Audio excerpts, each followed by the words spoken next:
떠올랐네. 시골 역사. 시골 역사. 왕국과 무슨 생각이 안 제국과 나요? 함께 4,250년 그걸 딱 떠오르고. 대한민국으로 다시 태어날 때 우리들은 그 시간 동안 한 번도 사라진 적이 없습니다. 왕국은 우리 국민들 그리고 전 세계가 대한민국의 정체성을 바로할 때까지 끊임없이 말하고 바로잡으려 합니다.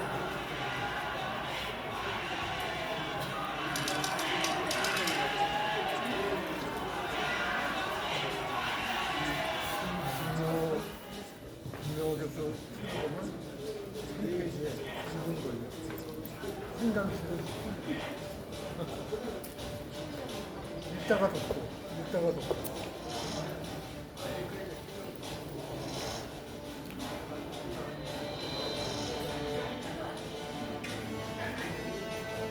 독립 영웅들은 일본으로부터 우리의 정체성을 지키기 위해 각자의 방식으로 독립운동을 했습니다.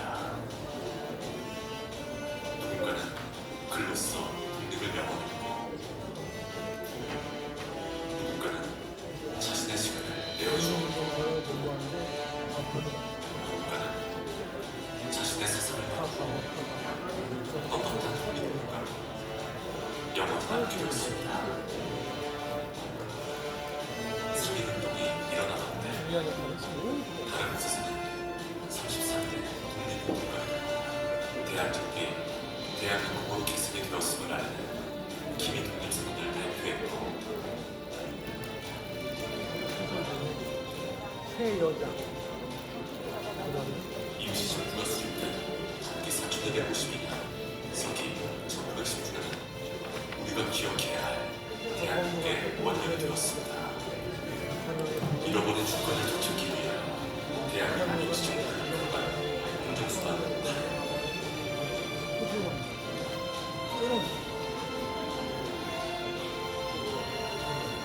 주관자.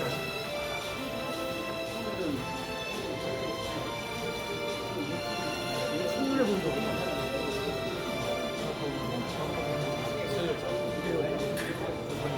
대한민국의 제주 독립을 위해 1941년 12월 10일 일명 독립 광복절을 위해서 우리 국군은 일제 심정을 위해 전쟁했습니다.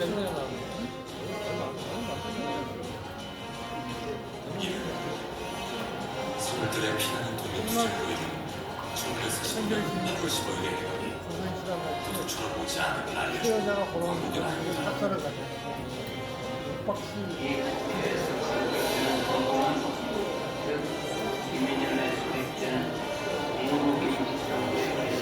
시안에도 가려고. 시안도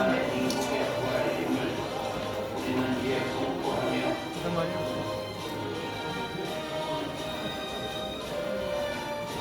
독립 영웅들이 찾는 우리의 땅과 권리.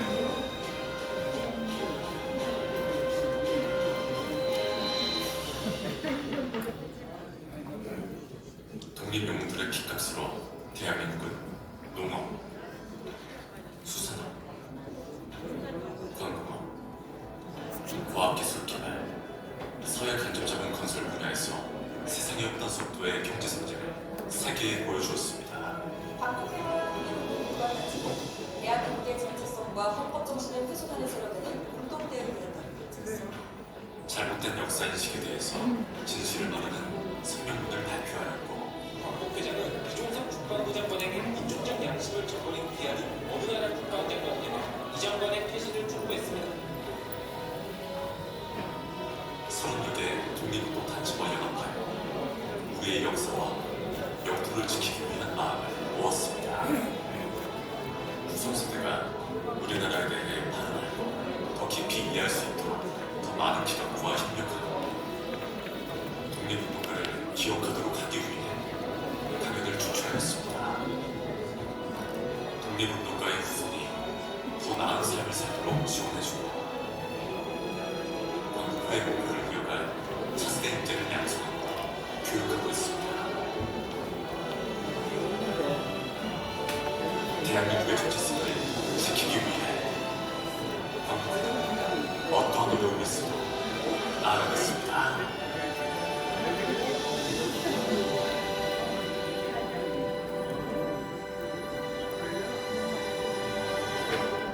서울시지부 사무국장입니다. 강의에 앞서 국민 의례를 시작하겠습니다. 자리에서 일어나셔서 단상의 국기를 향해 주시기 바랍니다. 국기대여 경례!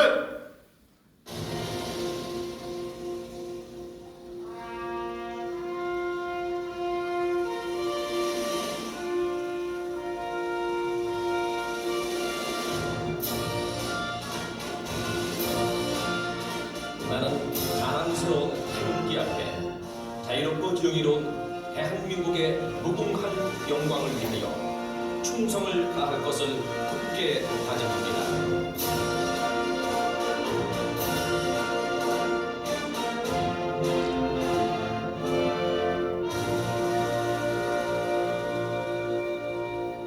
바로 애국가는 생략하겠습니다. 이어서 애국지사 선전 및 호국 영령에 대한 묵념을 올리겠습니다. 또 묵념!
바로 자리에 앉아주시기 바랍니다. 오늘 저희 지구에서 주최하고 서울시에서 후원하는 서울시민 역사특강 끝나지 않은 역사전쟁 두 번째 특강에 참석해 주신 여러분께 진심으로 감사드립니다. 시작에 앞서 오늘 저희 강좌에 자리를 빛내주신 사단법인 백번 김구 선생 기념사업협회 박윤철 회장님을 소개해 드리겠습니다. 박수로. 회장님은 독립기념관장, 국가보훈처장, 그리고 제19대, 20대 광복회장을 역임하시고 광복부에 대한 변함없는 사람으로 주요 행사 때마다 자리를 빛내주고 계십니다. 박윤철 회장님의 큰 애정에 다시 한번 감사드립니다. 그럼 오늘 강의를 맡아주신 김명호 교수님을 소개해 드리겠습니다. 오늘 정말 귀한 분을 모셨습니다. 김명호 교수님은 국립경상대와 건국대를 거쳐 성공회대 중국학과 석자 교수로 재직하셨으며 국내 최고의 중국 전문가 중 한 분이십니다. 특히 집필기간만 17년에 달하는 중국인 이야기 시리즈 10권을 올해 완간하셨습니다. 오늘 교수님께서는 중국 국민당과 공산당이 친일파를 어떻게 처리하였는지에 대해 깊이 있는 강의를 해주시겠습니다. 큰 박수로 강사님을 모시겠습니다.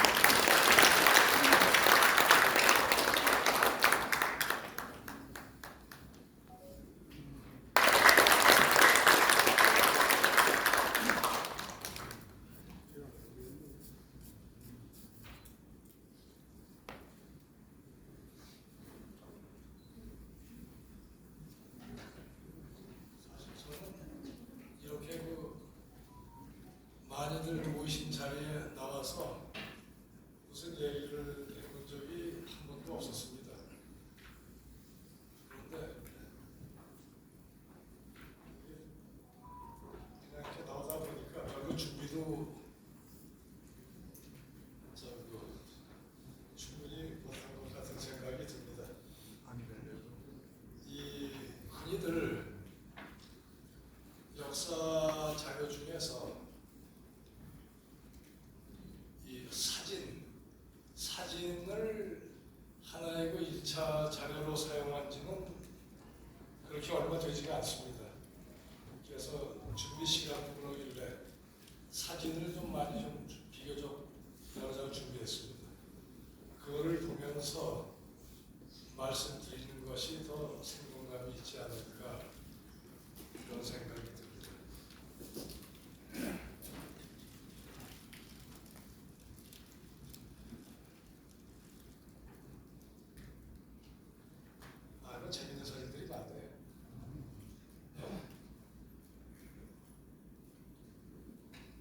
여기에서 저그 한간이라고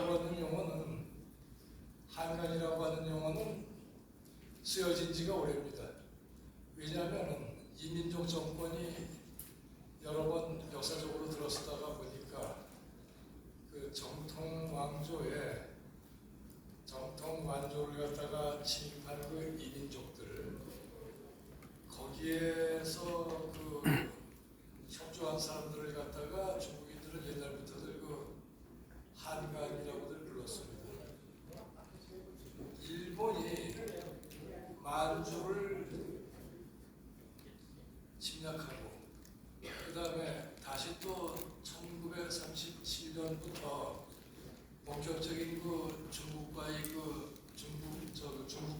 간의 그 전쟁이 벌어집니다.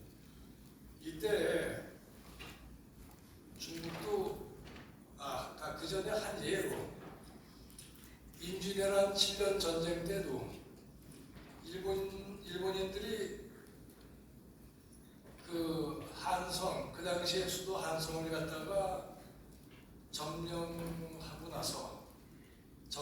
나서 이제 그것도 일종의 일종의 그 우리로 치면은 그 친일파라고 해야지 되나, 매국노라고 해야지 되나, 그 당시에 그 한성 시민 중에 어디서 머저리 같은 거 하나 데려다가 한성 부인을 갖다가 삼은 적이 있었습니다.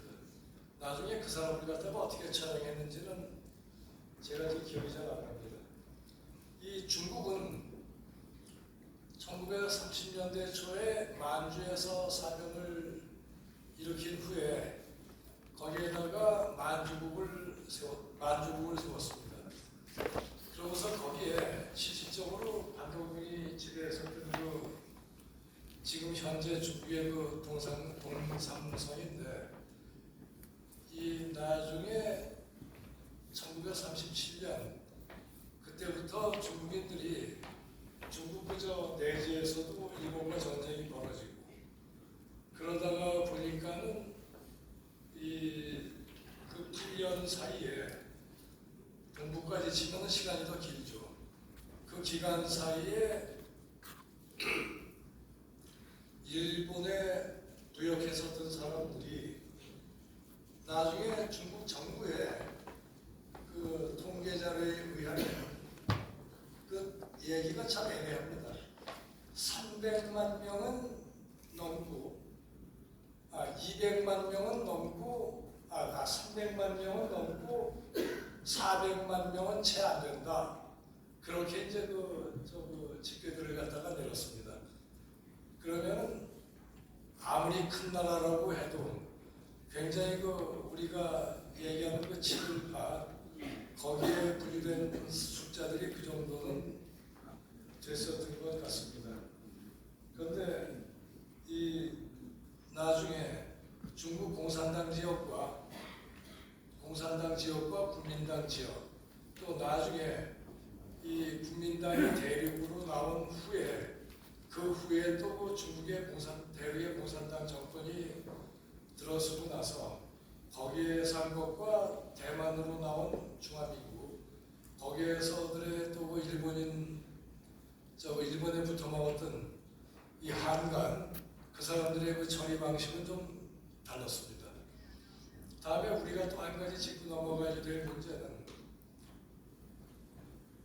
넓게 말해서 2차 세계대전 그때 그 세 개의 그 전쟁 구역 전구가 있었습니다. 하나는 그 유럽 전구를 지휘했었던 사람이 그 유명한 그 아이젠하워입니다. 그 다음에 국동전구는 필리핀 그쪽까지는 국동전구에 들어갔는데 일본도 거기에다가 포함을 시킵니다. 그런데 그 한반도도 나중에 보면은 그 국동전구에다가 태평양 전쟁에 참화는 입지 않았지만 실질적인 그 전쟁 구역은 되지 않았지만 그 당시에 그 한반도도 이 사람들은 그 국동전구에다가 포함을 시켰던 것 같습니다. 그 다음에 또 하나 중국 전구가 따로 있었습니다. 중국 전구는 어디까지 포함했었느냐면 그 동남아 지역까지 전부 다들 그 중국 전부에다가 포함을 시켜버립니다. 그렇기 때문에 이 사람들은 흔히들 얘기하는 그 동경 전범재판, 또 니른베르크 전범재판, 이거는 전부 다 하나는 그 유럽 전구, 그 다음에 동경 재판은 이거는 극동 전구, 그 다음에 그 중국 전구가 또 따로 있었기 때문에 중국 전구의 그 총사령관이 장개석이고 거기에 그 참모장은 미국인이었었습니다. 그래서 그 중국 전구의 그 뭐냐면은 저희 그 전범 재판을 또 따로 합니다. 남경에서. 여기에서는 그 중국 전구에서 그 잔악한 행위를 했었던 일본군 사령관들, 이런 사람들을 중국으로 소환해서 그래서 그 중국 전국 재판에다가 그 넘긴 겁니다. 그러다가 보니까 이 숫자들이 이거는 뭐 우리의 그 상상을 갖다가 초월하는 그 숫자들이 나오게 된 겁니다. 이 1945년에 일본이 패망하고 그러고 나서 47년에 무슨 일이 있느냐 하면은 일본이 패망하고 45년 11월 2일, 그러니까는 패망한 지 한 수여 달이 채 안 됐을 때입니다. 그때 중국의 그 정부였었던 그 국민당 정부에서는 한간 처리 조례를 갖다가 통과시킵니다. 그 다음에 그것과 함께 그 한간들 갖다가 처벌을 갖다가 이제 그 어떤 식으로 처벌하느냐를 정하는 그 한간 징치 조례를 갖다가 발표합니다. 그래서 45년 11월부터 1947년 10월까지 각 법원에서 이 재판에 회부된 사람들이 약 한 2만 5천 명 정도. 이것은 바로 어디냐면은 국민당 측의 통계입니다. 당시에 정통정부였었던 그 국민당 측에서들 한 것이 약 한 2만 5천 명 됩니다. 그런데 여기에다가는 그 일본인들은 재판에 회부 못합니다. 이것들은 다시 그 전범재판에서들 그것도 따로 하는 이유는 중국에서는 그 전쟁이 벌어졌었기 때문에 전범재판. 그래서 우리나라 사람들이 이거 좀 헷갈리기들을 싫어합니다. 뭡니까? 직접 그 총살이나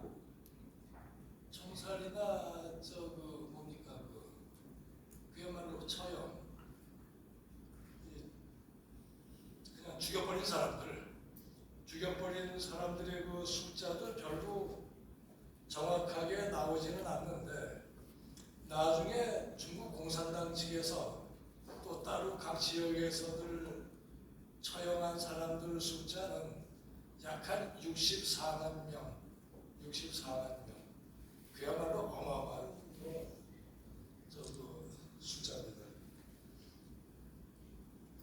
처음에 이 한간들 중에는 처음에는 일본에 저항하다가 나중에 그 일본에 협조하다가 나중에는 돌아선 사람들, 그 다음에 또 처음에는 일본과 이렇게 굉장히 대립하는 쪽에서 있다가 나중에 또 일본 쪽에 붙은 사람들, 이 사람들은 처음부터 아예 한간이었던 사람들보다 더 엄격하게 처벌을 했습니다. 대표적인 한간이 바로 여기 가운데 있는 이 사람입니다. 그 유명한 왕정이. 여기에 보면은 이 왕정이는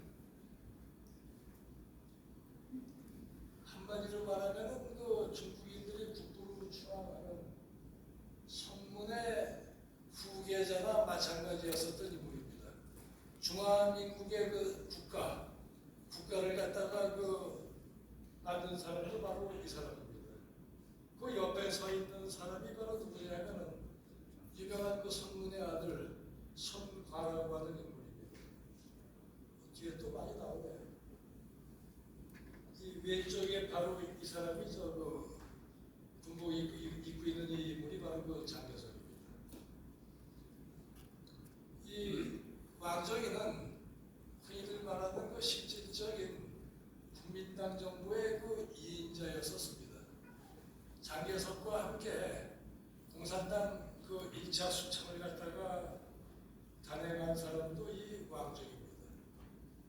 그런데 이 사람이 그 한관이 되었던 그 이유, 뭐 이유를 따지고 보면은 이해할 만한 점도 뭐 없기는 하죠. 그렇지만 이 사람을 얘기할 적에 수천 년 중국 역사상 최고의 그 한관을 갖다가 이 사람으로 얘기합니다. 근데 이 사람은 나중에 일본 패망 직전에 세상을 떠납니다.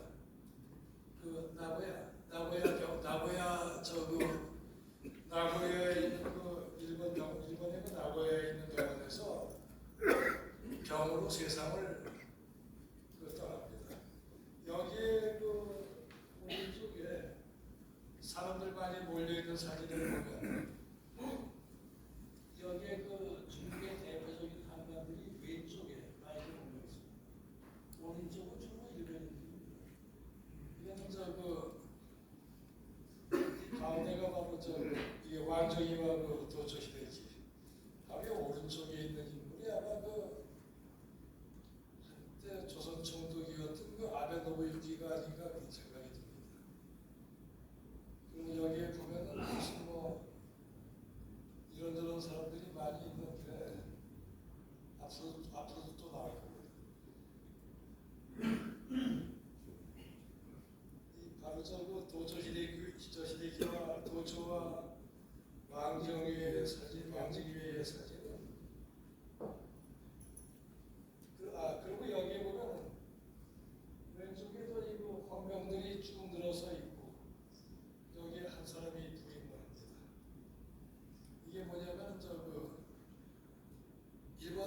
일본 수산고 도초는 관동군 그 헌병 사령관을 지냅니다. 이 사람이 그 병과가 이 헌병 병과예요.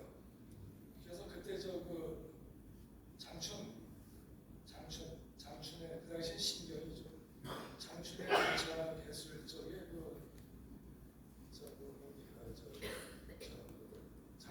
신경 장춘 역에 늘어서서 도열에 있는 그 관동 헌병들의 모습입니다. 이 중국의 수많은 한관들 중에서 이 대표적인 여자가 하나가 있습니다. 여기에서 가운데 있는 바로 이 여자입니다.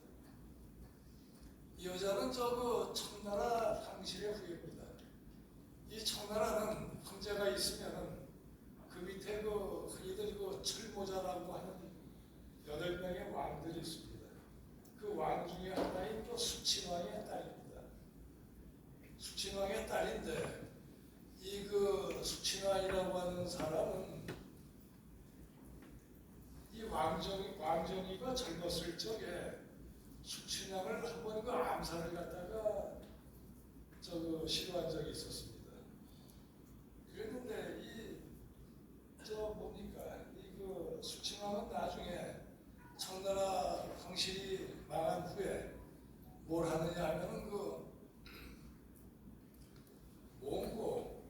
몽고 사람들과 연합해서 이 만주에다가 청나라 황실을 갖다가 다시 부흥시키는 운동을 합니다. 그러면서 거기에다가 이제 또 일본의 대륙낭인들과 손을 잡습니다. 그러면서 자기 딸을 갖다가 유명한 대륙낭인에게 양딸로 들여보냅니다. 그래가지고서는 대륙낭인의 양딸로 호적에까지 올라갑니다. 일본 여자로. 나중에 일본인들은 만주를 갖다가 점령하고 나서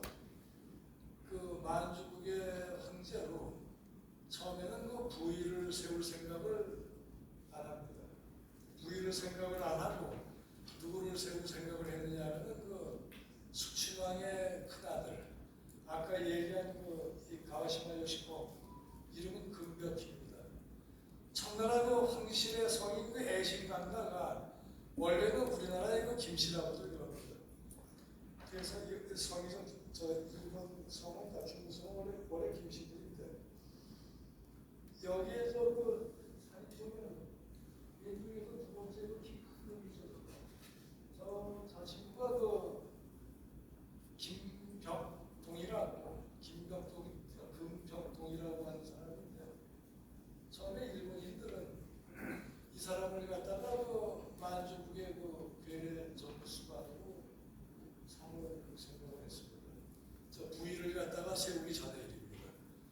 그랬는데 이게 워낙 행실이 개판이라 그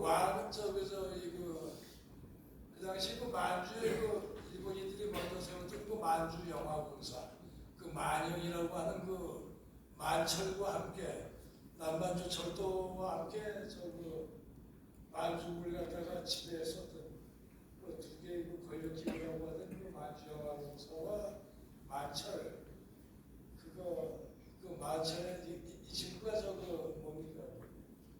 그 당시에 그 만주에는요 영화 배우들이 굉장히들 이뻤습니다. 왜냐하면 저 하이킹 그쪽에 러시아와 그 혼혈들이 많아가지고 지금도 중국의 유명한 그 여배우들 중에는 그 만주 동부 출신들이 많습니다. 이 녀석이 그 영화 배우는 건드리지 않는 영화 배우가 없다고 생각합니다. 그래서 워낙 행실이 엉망이라 그래서 할 수 없이 그 부위를 갖다가 빼내가지고서 만주 강제를 시켰다고들 하는데 그냥 만주 영화공사 사장이 아주 만족했었던 지만입니다. 그러니까는 그 중국에서는 최대의 그 친일파 집안 청나라 방식에서 그게 바로 이 집안들입니다. 여기에 저희 그 금벽희라고 이 가와시마 요시코는 천진에 있었던 부위를 갖다가 동북으로 빼내가지고서 온 사람이 그 장본인 중에 하나가 바로 이 여자입니다. 나중에 이 한관들을 갖다가 체포할 적에 어떻게들 체포를 하느냐 하면 이 일본인들이 세웠던 괴뢰정부, 이 왕정의 정부 거기에서 처음에는 세우면들이 화북지역들 북경을 중심으로 한 그 지역에다가 괴뢰정부를 먼저 세웁니다. 그러다가 나중에 남경에다가 또 하나의 그 괴뢰정부를 점령지 지역인 여기다가 괴뢰정부를 세우고서 그러다가 나중에 괴뢰정부를 갖다가 겉으로 하나로 통합시키고 그래서 그 괴뢰정부의 그 주석으로 취임한 사람이 바로 그 왕정입니다. 이 왕정이는 어떻게 보면 그 중국의 이인자가 전시수도 중경을 탈출해서 하노이를 거쳐서 상해를 거쳐서 남경 그 중앙정부가 철수한 그 남경에다가 청천백일기에 똑같이 내걸고 그러니까 이 사람은 뭐냐면 행정원장 자격으로 이 중경에 있었던 그 국민정부가 남경에다가 이주했다 해가지고서 새로운 정부를 갖다가 이행적으로 세우게 되는 겁니다. 이것이 바로 그 유명한 그 왕정의 정부입니다. 그랬다가 나중에 이것이 그 화북 지역과까지 전부 다들 합쳐지기 때문에 사실 그 사천성과 사천을 제외한 지역들, 그 지역들은 이 중국의 그 항일 세력이 있었던 그 사천, 중영, 그 다음에 운남, 그쪽을 제외한 나머지 지역들은 거의가 다 그 왕정이 괴뢰정부의 그 소관이라고 해도 과언은 아닙니다. 다음에 또 여기서 그 동북, 거기에 또 그 만주고, 때까지 이게 전부 다 그 일본인들이 그 소나기에 넣었었던 그 형식적으로는 그랬습니다. 그러다 보니까는 여기에서 그 나중에 화북 지역의 그 한간들을 갖다가 먼저 제프를 하는데 그 당시에 그가 제프를 한 방법이 참 재밌습니다. 어떻게 하느냐면 그 중국의 가장 큰 데서 권력기관이라고 할 수도 있을 군통이라고 하는 조직. 이 군통의 공식 직함은 중국 국민당 군사위원회 중앙조사통계국 이것이 바로 저 군통입니다. 이 약자가 그 중국 최고의 그 비밀 그 정보 조직입니다. 이게 군사위원회에서 하는 군사위원회는 전쟁 시절 국민당의 그 최고 권력기관으로 보면 됩니다. 군사위원회 주석이 바로 그 장교석입니다. 그 다음에 또 하나의 그 우리 회에서 그 새끼라고 하는 영화에 나오는 그 친일 조직, 그는 바로 이 왕정희 정부가 남경에다가 만들었었던 왕정희 정부가 있었던 그 남경에다가 일본인들이 만든 조직인데 그것은 군통이 아닙니다. 그것은 중통이라고들 합니다. 그 중통은 바로 뭐냐면 그 군사위원회 조직이 아니라 국민당 중앙위원회 조사통계국입니다. 그래서 그것이 약자로 그 중통이 되는 겁니다. 이 중통의 실질적인 그걸 뭐라고 해야 되나? 그냥 뭐 왕초죠. 그 서은증이라고 하는 인물. 서은증이라고 하는 인물은 중통의 원래 최고 우두머리는 따로 있었습니다.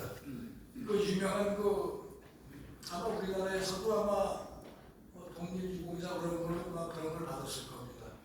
주가화. 그 독일 유학을 마치고 중국에서 최고학술 기관인 중앙연구원 원장도 지냈고 한국에도 해방 후에도 우리 광복 후에도 여러 번 왔다 가고 그랬습니다. 그렇지만 중통의 실질적인 최고 지휘관은 누구였었느냐면 서은정이라고 하는 인물. 그렇지만 공식 직함은 뭐였었느냐면 교통부 차장입니다. 서은정이라고 하는 인물은 백범 선생의 백범 일지에도 이름이 한번 등장을 합니다. 거기에 보면 어디로 이동할 적에 교통부 차장 서은정을 찾아가서 우리 임정 일행들의 기차편 장사까지든가 장사까지 가는 임정이 장세도 잠깐 있었죠. 상해에서 장사까지 가는 열차편을 갖다가 교통부 차장 서은정을 만나서 부탁했다. 그건 아마 서은정이었기 때문에 그걸 갖다가 지원했었을 것 같습니다. 서은정은 교통부 차장이라고 공식 직함은 교통부 차장이었었지만 실질적인 것은 중통의 최고 우두머리였었습니다. 원래 미국에서 건축학을 공부한 사람인데 하여간 이런 정보 조직을 운영했었고 그렇지만 또 바로 윗선은 유명한 진시 형제 장가천하 진가당 그랬던 진과고 진리부 형제 그 사람들의 직접적인 지위를 받았다는 설도 있지만 아마 중통의 최고 지도자는 아마 서은정이라고 하는 것이 가장 적합할 겁니다.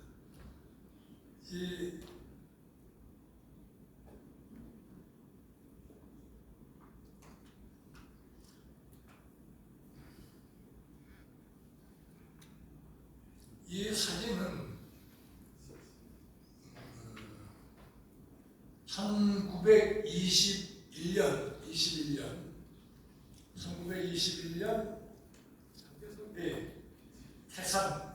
태산에 왔을 적에 찍은 사진들입니다.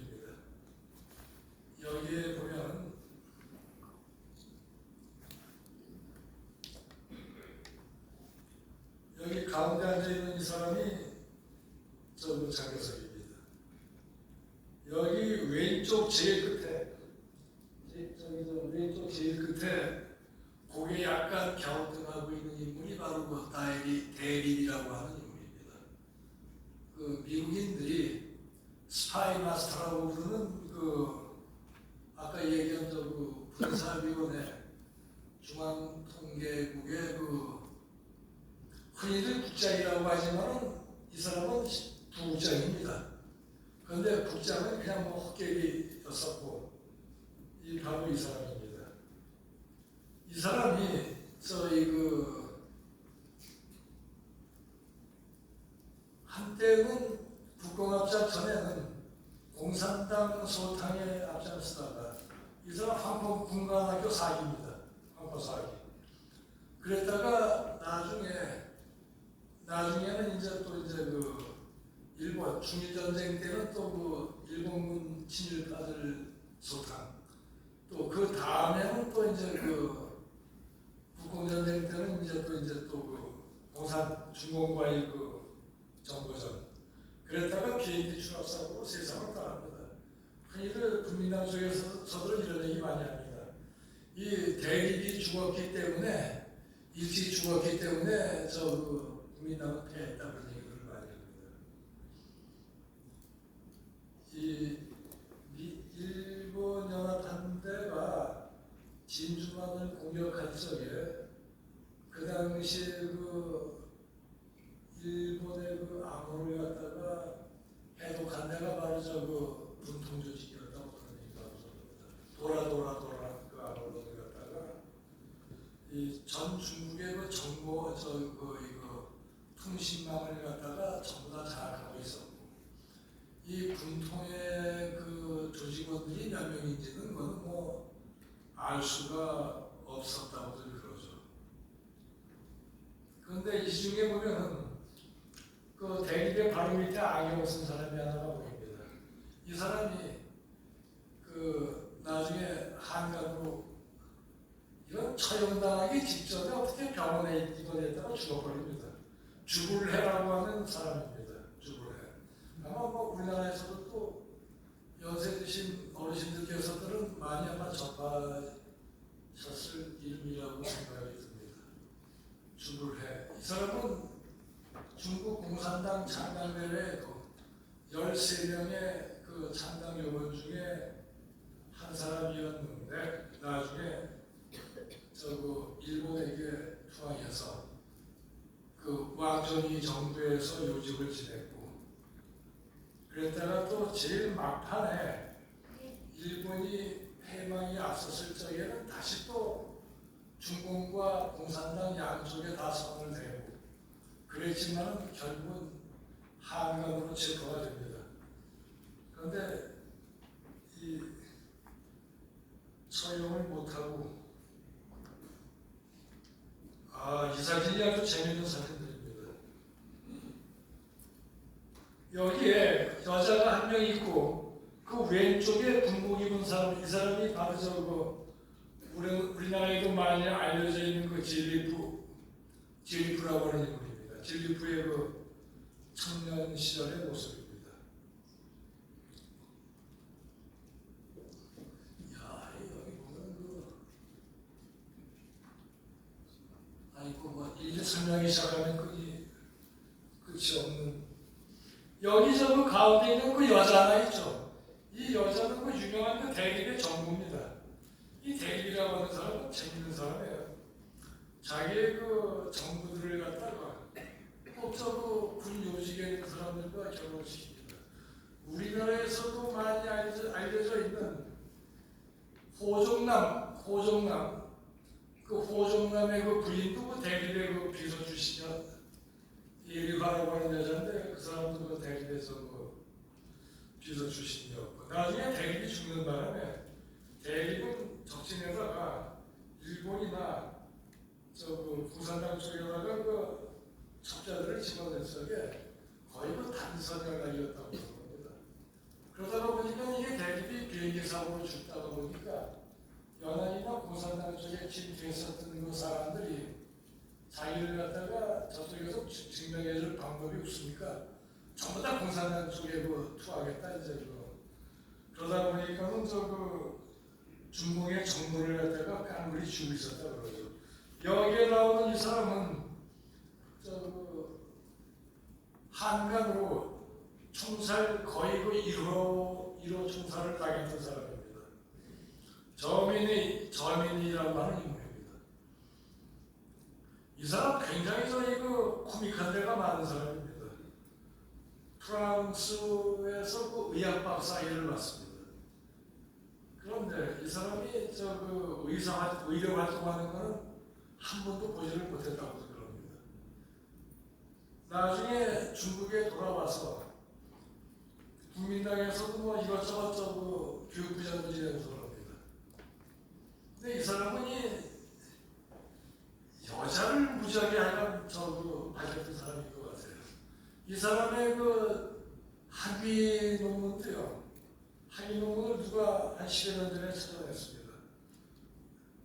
이 사람 눈만 뜨면 의학 박사 일을 받은 사람인데 이 사람의 학위 논문을 뭘 썼나 프랑스 가서 그냥 온갖 군데 뒤져봤더니 병원이나 의대 그쪽에 제대로 된 학교 나온 적은 없었대요. 눈만 뜨면 매일 동물원에 갔다고 합니다. 그래가지고 동물원에서도 야생 토끼 있는 데 가가지고서 매일 그것만 들여다보고 있다가 나중에 학위 논문 쓴 게 토끼의 성생활을 가지고서 이게 논문 거지. 어떻게 그걸 가지고 또 학위를 받았어요. 이게 돌아와가지고서는요, 교육부장 한 적에 이게 체육부, 전국체육대회 중국에 그 당시에 양수경이라고 하는 유명한 수영선수가 있었습니다. 수영선수인데 인물도 아주 이쁘고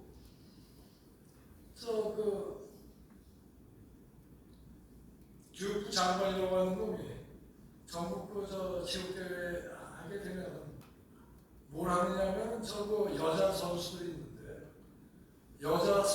있는데 가가지고서 올리브 기름을 그냥 기반한 바켓으로 들고 다니면서 여자 선수들, 육상 선수, 수영 선수들 이 다리 마사지 그냥 계속 해주고 그랬던 사람입니다.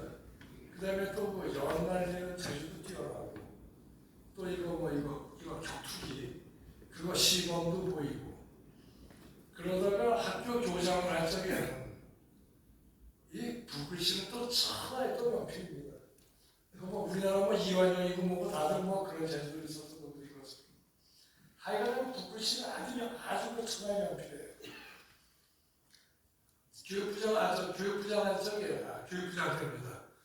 각 학교의 교장들을 갖다가 관사로 초청을 해가지고서는 그 사람들에게 뭐를 선물을 하느냐면 프랑스에서 구입해가지고 온 포르노물 이 교장들 앉혀놓고서는 포르노물을 갖다가 보여주고 그 다음에 술 마시고 갈 적에는 자기의 글씨를 한 점씩 써서 선물하고 지금도 중국에서 가끔 보면은 경매에 이 사람의 글씨가 많이 나오는데 가격이 만만치 않습니다.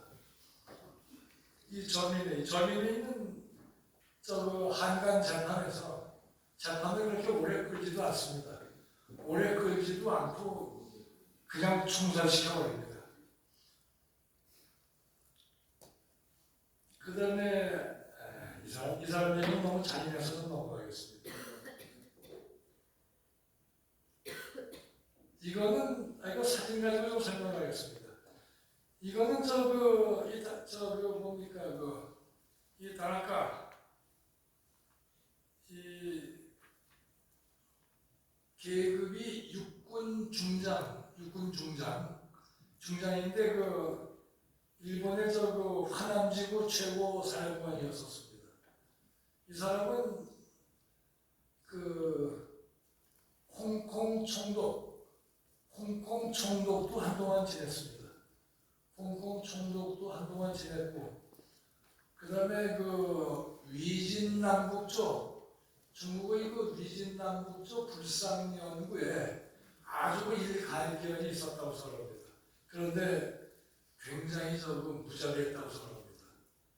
그래서 일본 메갈로 사령부의 요청해서 일본, 중국으로 소환해가지고 이 사람은 총살을 시킵니다.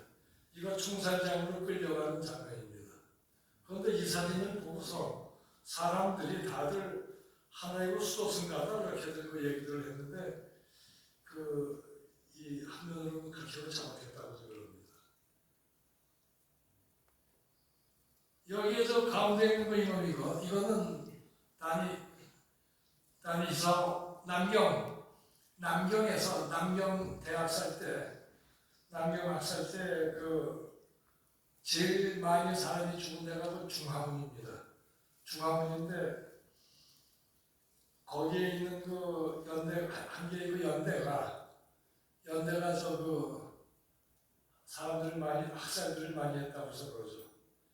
일부에서는 또 여기에 대해서 거기에 투입됐었던 부대들 그 얘기는 참고 우리가 듣기에는 좀 거북한 얘기인데 그건 제가 생각하겠습니다. 그건 좀 맞죠. 아무리 팩트라고 하더라도 역사적 사실과 역사 의식은 좀 틀리다고 저는 생각을 합니다. 그래서 그러다가 일본에서 중국에서 재판정에서 세워가지고 곧바로 사람들 보는 앞에서 공개 총살시킵니다.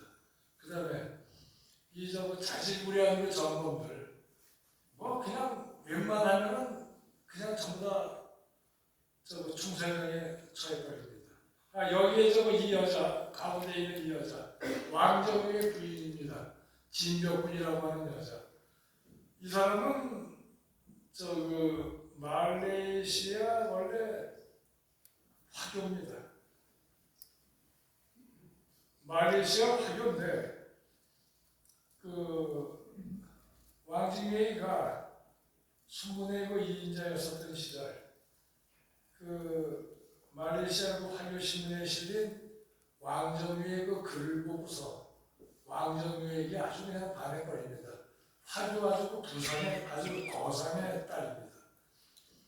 그래서 나중에 결국은 와서 왕정위와 결혼을 합니다. 이 여자는 장효석의 부인 순웨이링도 아주 무서워할 정도로 지금 남편에 대해서 누가 험담만 하면은 그냥 달려가서 장효석의 집무실도 한번 뒤집어 엎어진다고 그런 여자입니다. 나중에 왕정희 정부의 중앙위원이었었고 그래서 결국은 여자도 전범재판에 한간재판에 회부됩니다. 한간재판에 회부돼서 징역 18년 정인가를 받습니다. 그런데 재밌는 거는요. 국민당 정부 시절에 받은 건데 국민당 정부 시절에 재판에서 한간들에게 받은 형들은 공산당 정권이 들어선 다음에도 그대로 그거는 인정해버립니다. 그래서 이 여자는 감옥에 있다가 죽습니다. 죽는 날까지 장교석이 요만하다가 죽었다고 그럽니다. 그 다음에 중간에 이거 반성문 한 장만 쓰면은 석방시키겠다 했는데도 절대로 그거 안 썼습니다.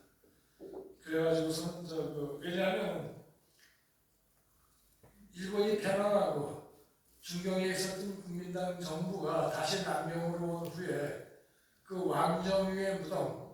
왕정위의 무덤을 순문무덤 근처에다가 썼습니다. 그걸 갖다가 폭파시켜버렸습니다. 왕정위의 무덤을 갖다가.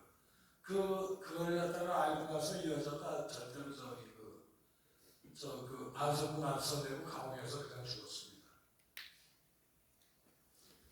그 다음에 한간들 중에는 유명한 중국인들이 문호로 추앙하는 노신의 친형제, 바로 친형제. 노신의 친동생도 한강에서 벗어나지 못했습니다. 노신의 본명이 주수인이죠. 노신은 많은 필명 중에 하나입니다. 이 사람은 주작인 순수한 문학적인 면에서 순수 문학적인 면에서 볼 적에는 이 주작인이 자기 형 노신보다 더 뛰어났다고 얘기하는 사람들이 지금도 많습니다. 그런데 이 사람은 이게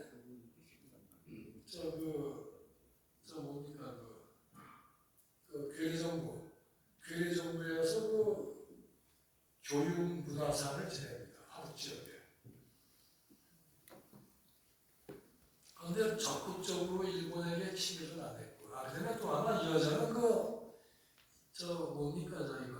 이 사람은 부인이고 일본 여자예요. 그래서 7.74년 후에 노국여 사면 일어나고 나서 다들 북경 고궁에 있었던 문물들이랑 뭐랑 다 해가지고서 피난시키고 북경대학 청와대학 다들 안쪽으로 내려가고 그랬을 적에도 이 사람은 떠나지를 않는 이유가 자기 부인, 부인 때문이 아닐까라고 사람들이 추측을 합니다. 그래서 이 사람이 교육부랑 우리로 치면 문화부 합친 것 같은 그런 거 장관 부장을 하면서도 이 사람 덕분에 중국의 문물이나 이런 것들이 많이 보존될 수 있었다. 그런 얘기들도 많이 합니다. 그 다음에 일본을 갖다가 찬양하는 글이나 이런 것들 별로 쓰지는 않았습니다. 그렇지만은 그냥 전범 재판에 표시시켜버립니다. 처음에는 이 사람에게 사형을 언도했는데 장교석이 감형을 시켰습니다. 그래서 한 7년인가 있다가 나왔는데 죽는 날까지 그렇게 행세는 못했습니다. 이름도 바꿔가지고서 중공정권 들었은 다음에는 인민문학출판사에서 다른 이름으로 일본 소설이나 번역하고 아주 고생을 많이 하다가 그러다가 이제 죽은 사람입니다. 그런데 다들 너무 좀 가혹하다 그래도 그냥 전범 재판에다가 표시시켜버렸습니다. 이 한간들을 취급하는 거는요, 아예 사람 취급을 갖다가 안 했습니다. 재판도 그렇게 시간도 오래 끌지 않았고, 여기 이놈은 바로 누구냐면, 남경이 아주 악마라 받은 놈입니다. 이게 원래 연극 배우 출신인데, 생긴 거는 월급하죠. 이놈 총살시키는 날 수만 명이 그냥 구경하려고 나왔다고 그래요. 또 한간으로 처형은 비밀이에요, 교수형 그런 게 아니라 그냥 모든 사람이 보는 앞에서도 공개 처형들을 갖다가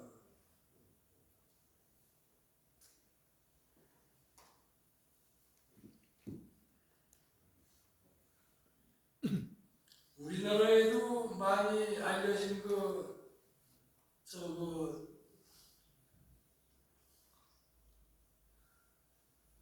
어떤 사람들은 이 사람을 갖다가 이 여자를 한동안 한국인이라고도 그렇게 얘기도 합성했습니다. 또 대만 사람들은 또 대만 사람이라고 소리했고, 동북 사람들은 동북 사람이라고 소리를 했고, 일본인들은 또 일본인이라고 소리를 했고, 일본인들이 리고랑 그다음에 또 한국 사람들은 리샹랑이라고들 불렀던 유명한 가수 겸 영화 배우. 그런데 이 얘기는 나중에 시간이 되면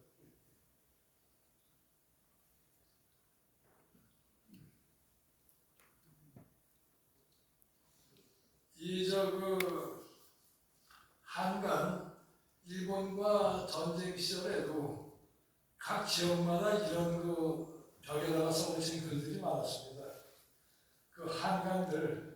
한간들을 그냥 아주 그냥 죽여버리자 그런 얘기들입니다. 당한간자, 한간들은 그냥 죽여버리는 게 맞다가 바로 그 얘기입니다. 그 그다음에 또 그 우리나라에서 대표적인 무용가 최승희. 그 최승희는 아까 얘기한 그 가와시마 요시코 그 수친왕의 딸이 소주에서도 요정을 한 적이 있었습니다. 동홍루. 이 동홍루라고 하는 이름이 그래서 그런지 지금도 북경에 가면은 북경에 옛날에 그 외국 대사관 거리 동교 미나리에 가면은 그 동홍루라고 하는 그 소주 요리집이 하나 지금도 있습니다. 지금도 있는데 그게 바로 이 가와시마 요시코와 이게 무슨 관련이 있는지는 잘 모르겠습니다. 이 보면 이 가운데 앉아 있는 게 바로 그 가와시마 요시코. 여기 그 왼쪽이 바로 이거 나중에 우리나라 대학에서 무용 교수로 있었던 누구죠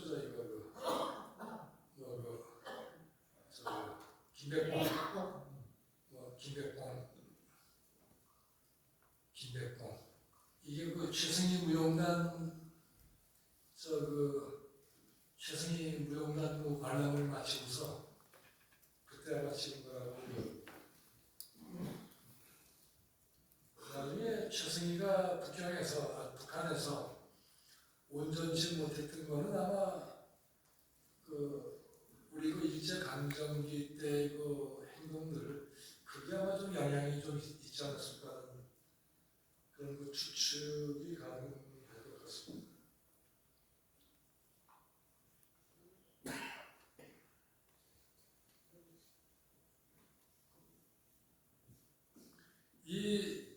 한강을 갖다가 그 왕정이 정부 못지않게 또 배출한 지역이 어디냐면 그 동북입니다.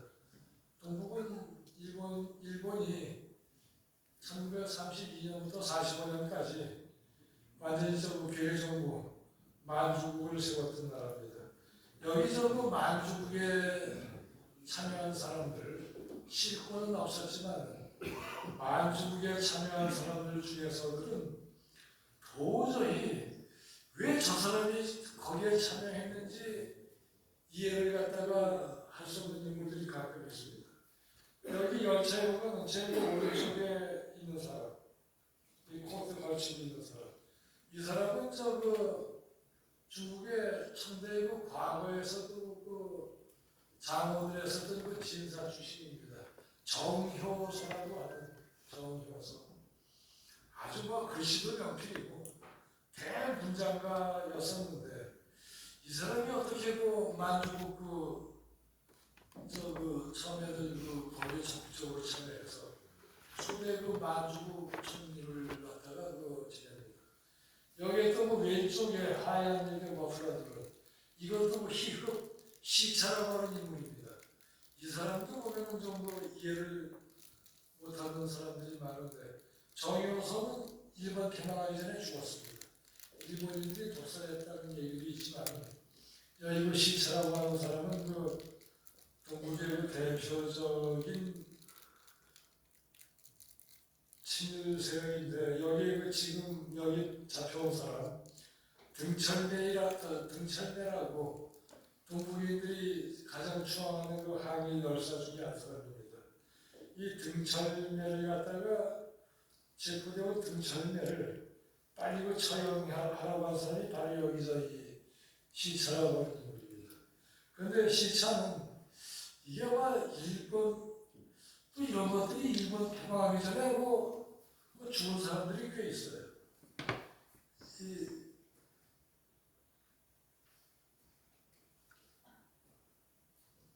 다음에 만주국. 이 만주국에 보면은 여기 오른쪽에서 세 번째 앉아 있는 이 사람은 이 여자는 누구냐면 부의의 여동생입니다. 만주국 황제로 일본인들이 일본의 괴뢰 왕제였었던 부의라고 하는 사람은요. 이 일반 부인은 저 뭡니까 어떻게 보면 아주 모범적인 그 형제입니다. 아편도 안 했고 아편 저 부르신 거예요? 저 아편도 안 했고 그다음에 형제간의 그 우애가 굉장히 좋았습니다. 그래서 뭐 어디를 가든지 간에 특히 그 자기의 그 여동생들 그다음에 그 유모 이 사람들을 어디를 가든지 간에 데리고 갔었습니다. 여기에 바로 여기 온영이라고 하는 그 부의 여동생인데 이 여동생이 왔을 적에 그 만주에 와 있었던 그 만주국의 그 일본인 그 고관 부인들과 같이 있는 모습인데 나중에 뭐 우상을 들었은 후에도 저 보니까 우리 계시는 그 초등학교 국민학교 교사 생활을 하면서 아주 그냥 그 생활에 만족했다고 그러거든요.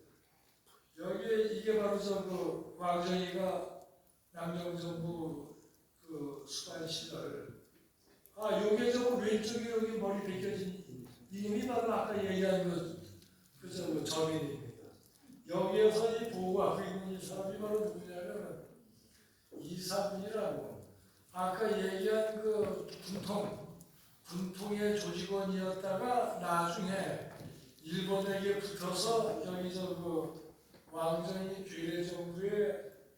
왕정이 괴뢰정부의 그 정보기관 영화 새끼에 나오는 바로 그 기관입니다.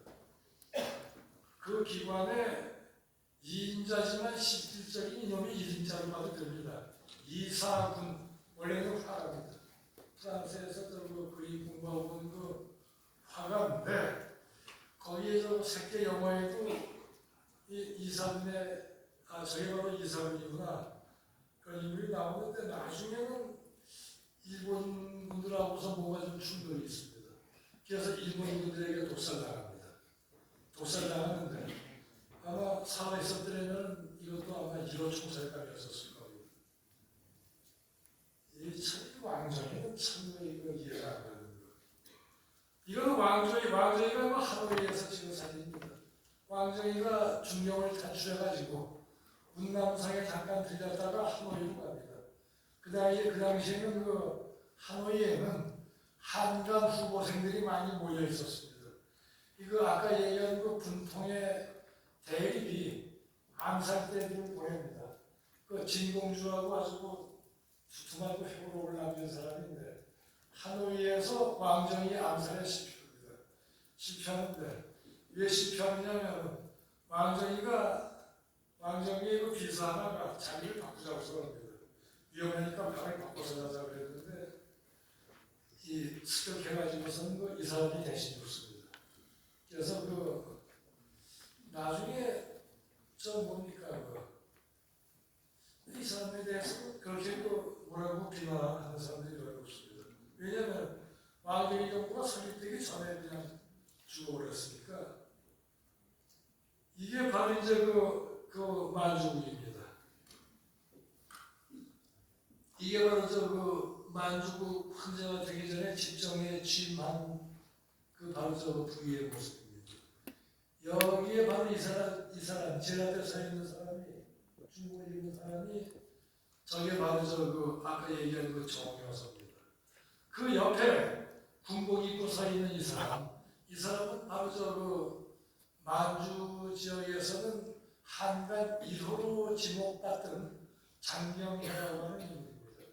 장경회는 원래 만주의 장장님과 5명의 결의 형제 중에 한 사람인데 이 사람은 정여서가 총직에서 물러나고 나서 만주국 총리를 갖다가 만주국이 망할 때까지 합니다. 만주에 있는 유명한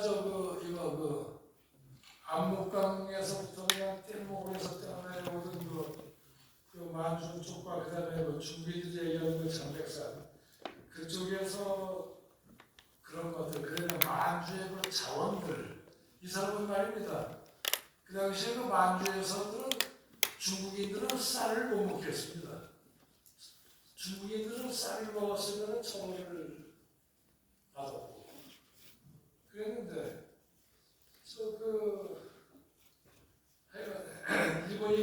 살을 요구하는 것에 한 3분의 1은 더 줬다고 그럽니다. 항상 그 일본인들이 요구하는 것에 뭐 그 정도가 아니라 더 많은 양을 갖다가 줬고. 근데 그 재밌는 거는 이 사람이 제일 치중한 게 우리나라에도 뭐 옛날에 운동것들 뭐 스타디 그룹 같은 것들 이 사회주의 운동하는 데를 그 스타디 그룹을 그렇게 적발하려고 했었는데 그 중에 가장 큰 스타디 그룹이 이 장경회의 집 지하실에서 장경회의 아드님을 했다고 그랬는데 그걸 갖다가 전혀 장경회가 이걸 몰랐다고 생각합니다.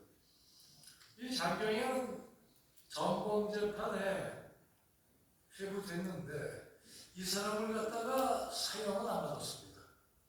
사형은 안 받은 게 그건 뭐 이상하다고 들어서. 근데 장경회는 이거 마주를 갖다가 수탈해는 하려고 붙였지만 사람을 갖다가 인명살상 그거는 많이 좀 나왔다고 생각합니다. 그래서 이 사람은 또 이 왼쪽에 있는 사람은 예전에 만주국에서 사관학교를 나온 우리나라의 대통령 한 분이 가장 영향을 많이 받은 사람 중에 하나죠. 만주 건설. 만주의 중공업, 그 다음에 또 만주 5개년 계획, 그 다음에 또 만주의 그린벨트, 자연 녹지, 뭐 이제 이런 것에 큰 돈을 갖다가 세웠던 사람인데 이 사람은 한명재판에 회부돼서 얼마 후에 그냥 석방을 갖다가 시켜버립니다. 인명살상이나 그런 것보다는 차라리 만주 건설을 했었다. 또 그런 이유가가 됐었던 것 같습니다. 이 장경이라고 하는 사람은요, 감옥에 갇혀서 매일 아침에 일어나자마자 그 다음에 또 자기 전 그때까지 잠겨서 요걸 갖다가 한바탕 하고 나서 하루를 시작하고 하루를 끝냈다고 생각합니다. 나중에 무슨의 감옥에 있다가 감옥에서 옥사합니다. 이것이 바로 부의의 형제들. 이 부인은 하여간에 이렇게 동생들을 항상 이렇게 같이 데리고 다녔습니다. 뒤에 서 있는 남자가 바로 부의의 남동생입니다. 남동생 저도 하나입니다. 이 친구는 우리나라의 영친왕처럼 일본에 보내져 가지고 일본의 왕녀와 결혼을 했고 그러다가 나중에 전범 시베리아까지 끌려갔다가 전범 재판에까지 전범 수용소에 돌아와서 전범 수용소에까지 있게 되는데 그때 이 부인이 또 일본 여자예요. 일본 여자인데 그 여자가 우리나라 이방자처럼 한국에 중국으로 오겠다. 그래가지고서 나중에 남편 오빠라지도 하고 그 다음에 죽을 때까지 그냥 중국에서 살다가 죽었습니다. 두 글씨를 잘 써가지고 이제 두글이가 죽은 지 얼마 안 됩니다. 1980년대 그때도 가면은 북글씨도 써서 시장에 나가면서 그랬습니다. 이 전부 다 누이 동생들인데 부의 누이 동생들을 얘기할 적에는 아주 품이 있는 여자들이었다고 합니다. 황제의 친동생이고 그야말로 황조 중에서도 여기 최고의 황조들인데 나중에 애들 보면은 이 학교 교사, 유치원 교사 그 하면서 아주 모범적인 삶을 살았다고 생각합니다.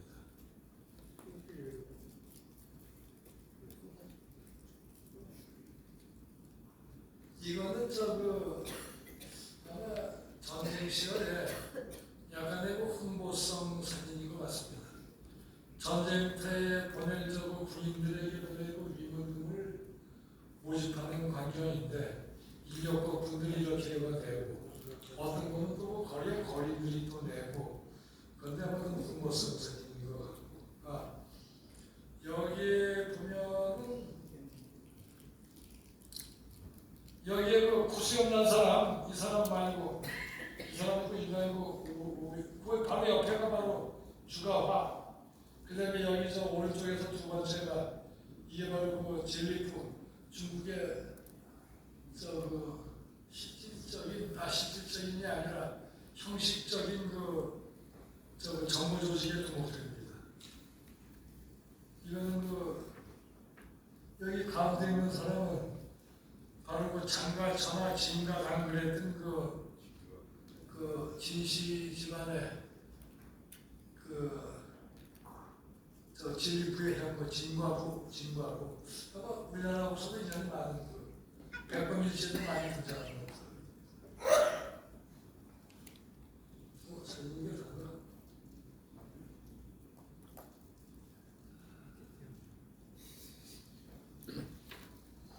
이거 어떻게 좀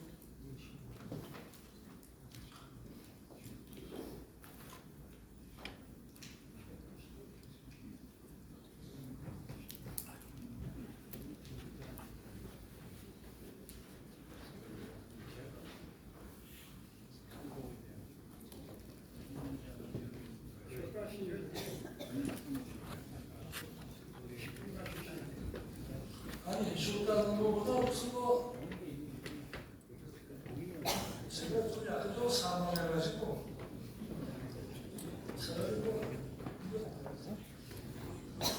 다음 시간에 좀 쉬다가 질문하시는 게 있으시면 꼭 그런 걸 됐어요. 잠깐 쉬었다. 이거 어떻게 하는 거예요?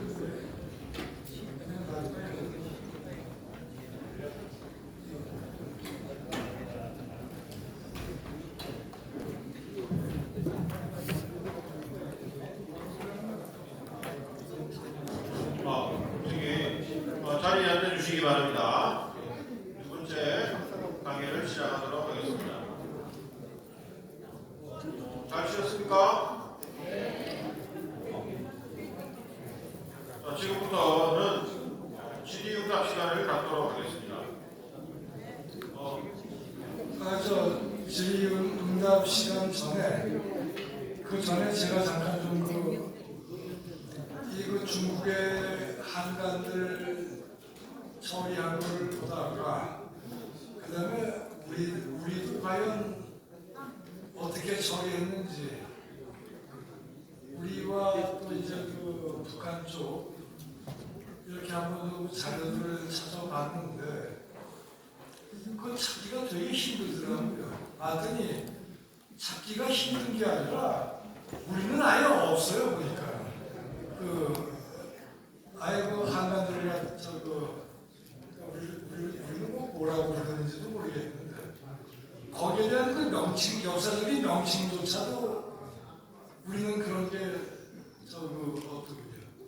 그런데 중국은 처음에 그 한간들을 갖다가 책방 쪽에 북방 지역은 대립이 직접 북경이를 봅니다. 그 당시에는 북평이었던 시절이죠.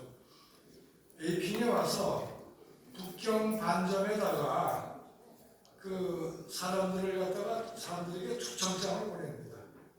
초청장을 갖다가 아주 대표적인 한간들이죠. 그래서 이제 그 사람들에게 초청장 내용은 그동안에 일제의 침탈하에서 우리 민족을 갖다가 보호하느라고 무진 애를 썼다. 그래서 한번 이렇게 저녁에 초청한다 그러니까는 이것들이 우리 이제 전부 다 그렇게 신체적인 위해를 갖다가 당할 일은 없겠구나. 그래가지고 이것들이 거의 다 모여듭니다. 거의 다 모여들었죠. 그래가지고서 이제 저녁들 잘들 대접하고 나서 대립이 위에 딱 올라가가지고 뒤에 문 다 닫아 공부해서 가면서 너희들은 지금 전부 다 체포됐다. 한간죄로 체포한다 해가지고서 그대로 그냥 버스에다가 실어서들 끌고 갑니다.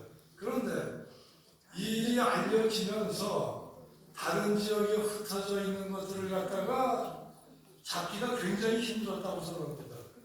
그런데 여기다가는요, 공소시효고 뭐 그게 없어가지고 중국의 공산 정권 들어선 이후에는 60년대에 또 잡혀가서 죽은 분들도 많더라고요. 그 다음에 특히 동북지방들, 인표랑 중공 동북국들, 동북국이 들어와가지고서 처음에 북방에 동북지방에 한가 이거 거꾸로도 되죠 이거.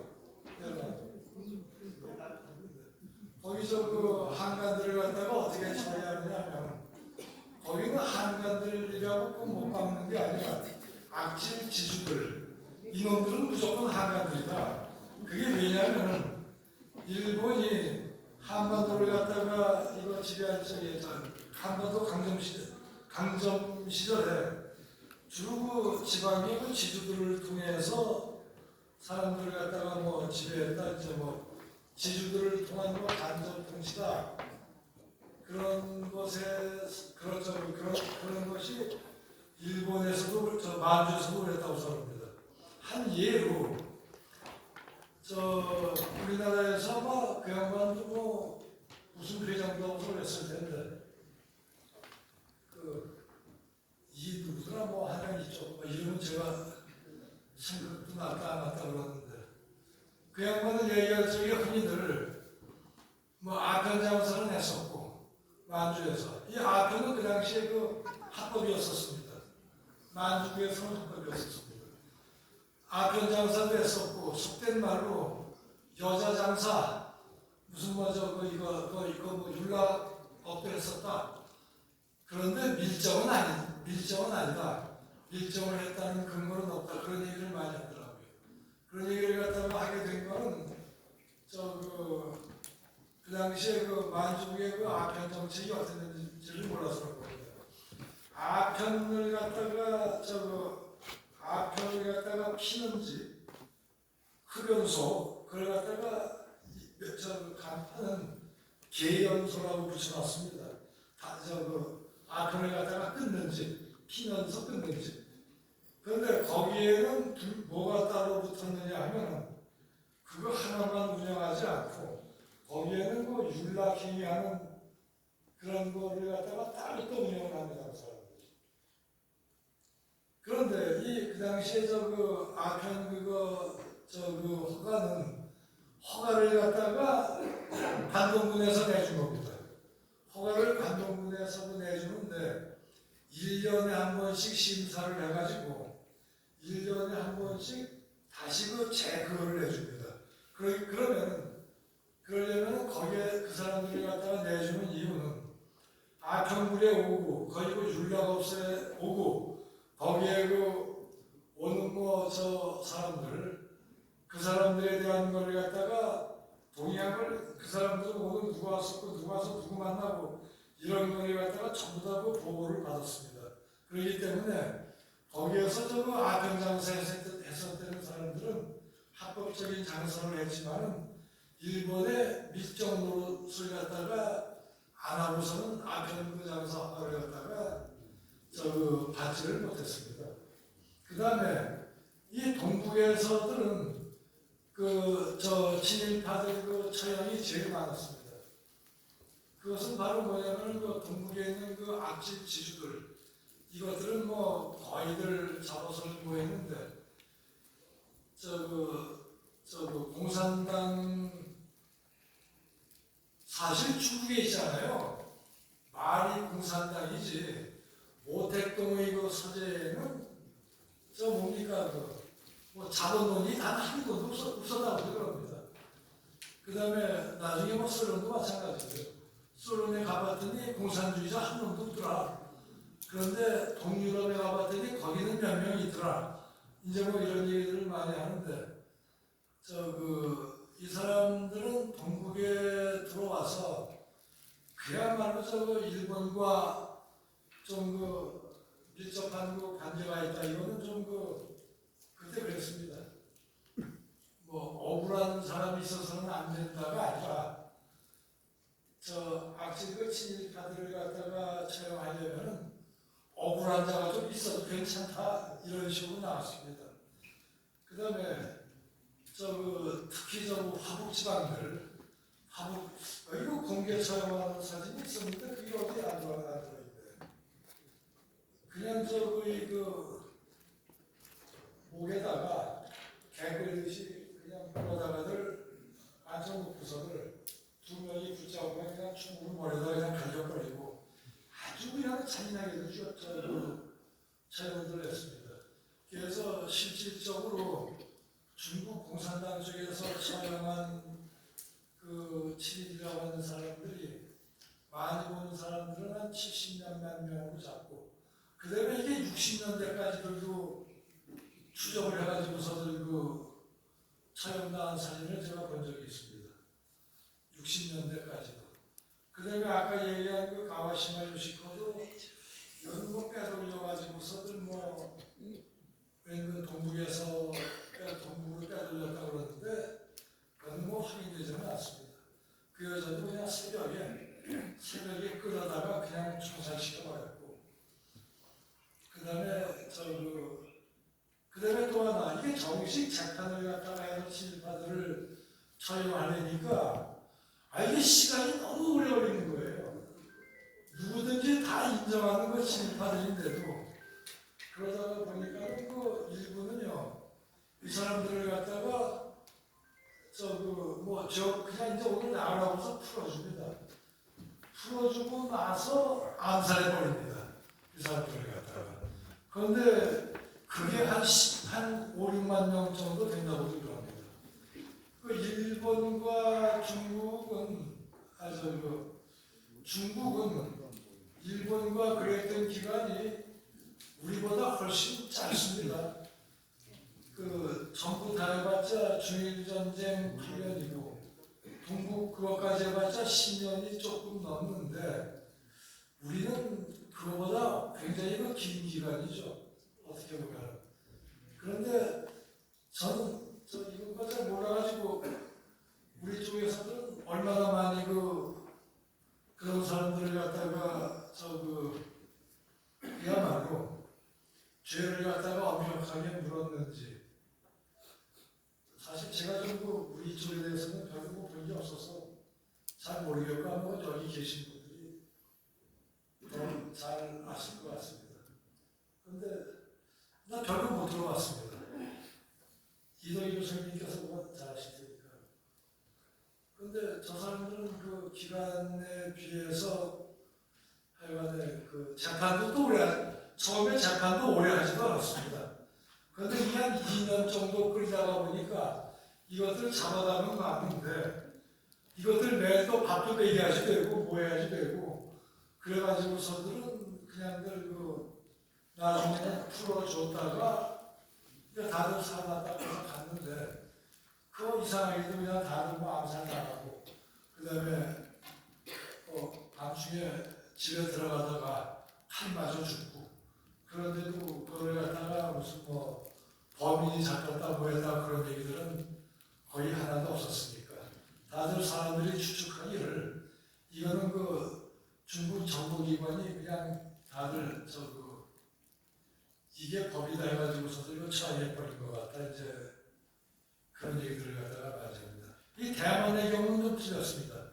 국민당이 대륙에서는 그렇게 했다가 대만으로 나온 다음에는요 중국 주둔군 사령관 일본인 그 사람을 갖다가 장교서는 공문으로 또 활용을 합니다. 바로 일본과 이제 관계 회복에 들어갔고 그것은 아마 장교석이 대륙에 있었으면 아마 안 그랬지 않을까 생각이 듭니다. 대만에 나와서 장교석은 곧바로 그래서 백단이라고 하는 조직까지 만들었고 장교석이고 일본인 공군단들은 미국인 공군단들보다 더 많았다고 그럽니다. 그렇기 때문에 대륙에서 모대중이나 유석이가 장교석을 비난할 적에 항상 그 얘기들을 갖다가 많이 했습니다. 혹시 제가 너무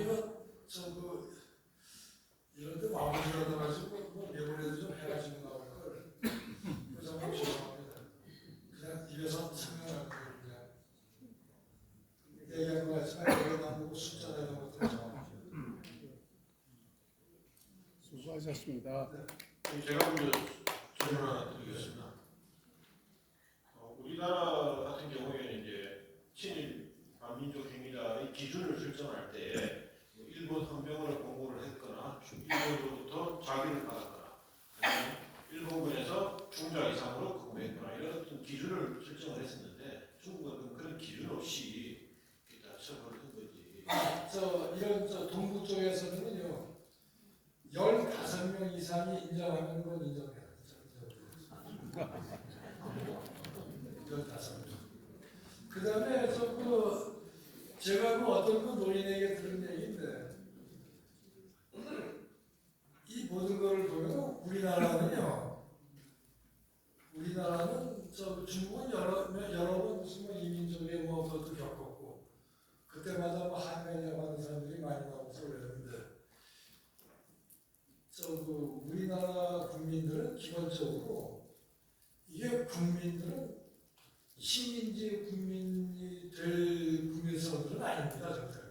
우리나라 그러면 아까 만약에 책임의 소재를 묻는다고 하게 되면 글쎄요.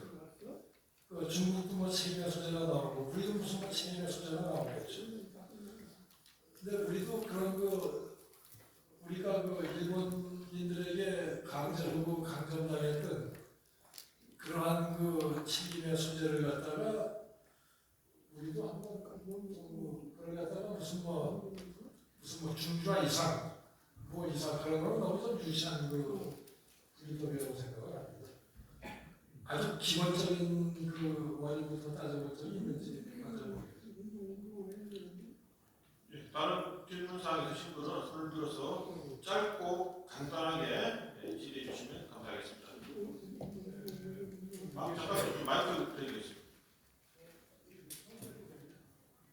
중국에서는 자기 조국을 배신한 반역자를 간사할 감자를 써서 한간이라고 했는데 우리는 친일파라고 칭해 왔습니다. 그러나 한간이라고 했을 때 간사할 간자가 있으니까 처단했다는 것이 분명했을 텐데 우리는 일본 여성과 이나 남성과 결혼한 사람도 친일파고 또 친구로 가진 사람 일본과 친한 제가 왜 이런 얘기를 하냐면요. 제가 반역자 청산하고 수십 년간 해왔는데 길거리에서 시민들을 만나서 얘기를 들어보면 일본하고 친한 게 뭐 구조해나 이런 것이 깔려 있어요. 그래서 우리가 반역자를 청산하지 않는 것은 우리 사고 판단의 기초가 용어인데 일본하고 친한 게 무슨 죄냐라고 하는 친일파에서 판단한 판단력과 반역자 그러면 전부 100% 처단해야 된다 이렇게 동의합니다. 그런데 길거리에서 친일파라고 하면 이게 좀 희석돼 버린다는 거죠. 그래서 지금 이런 잘못된 용어는 친일파뿐만 아니라 일본군 송노예 그랬으면 우리가 확실히 피해자인데 위안부 하니까 우리 자발적으로 우리가 몸으로 위안시켜줬잖아. 이런 의미 내포하고 있는데 용어라든가 이런 게 어떻게 생각하는지 여기에 한간이라니까 명백해지는데 친일파 하니까 일본 여자하고 결혼하는 거 남자하고 결혼하는 것도 친일파네. 이렇게 섞어져 있기 때문에 논리가 많이 그런 의미에서는 의견을 좀 듣고 싶습니다. 아주 전적으로 동의합니다. 사실 한간이라고 하는 용어는 글자만 봐도 아주 의미가 명확합니다. 그런데 우리는 그냥 친일파 그렇죠. 참 아주 애매한 용어인데 그런데 아직까지 그런 적당한 아주 누가 봐도 공감할 수 있는 그러한 용어가 아직 없다고 하는 것은 다른 사회적인 문제가 아니라 여기 계신 분들도 아마 좀 거기에 대해서 좀 반성을 하시면 될 것 같습니다. 공감할 수 있는 정말 친일파라면은 저도 처음 느꼈습니다. 친일파라면은 너무 흐리망탕한 표현인 것 같습니다. 네. 수십 년간 만에 그렇게 생각을 했었는데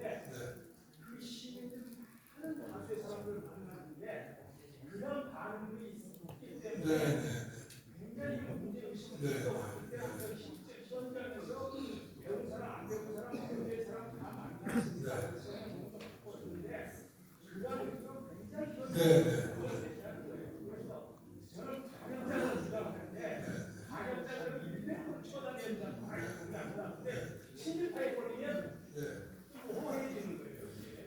네, 친일파에 대한 용어를 잘 정립하자는 말씀 감사합니다. 또 다른 질문 있으십니까?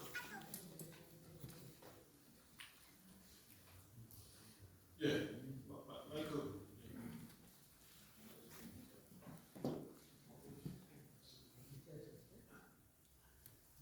좋은 말씀 감사드립니다.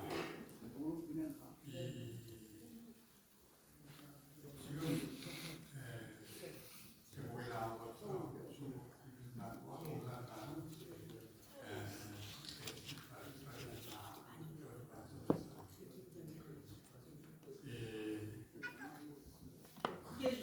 중국과 우리나라 대한민국과의 일본의 침략이나 지배의 과거가 좀 다르지 않습니까? 또 우리나라로 보자면은 북한 정권에서의 침입과 청산이 있었을 것이고, 우리는 지금도 거기에 그 문제를 가지고 공론이 통일되지 못하고 있는 그런 상황입니다만, 예를 들면 어떤 점에서 다른가를 지금 제가 질문하는데, 뉴라이트에서 주장하는 바 또는 일본의 극우 세력들이 주장하는 바,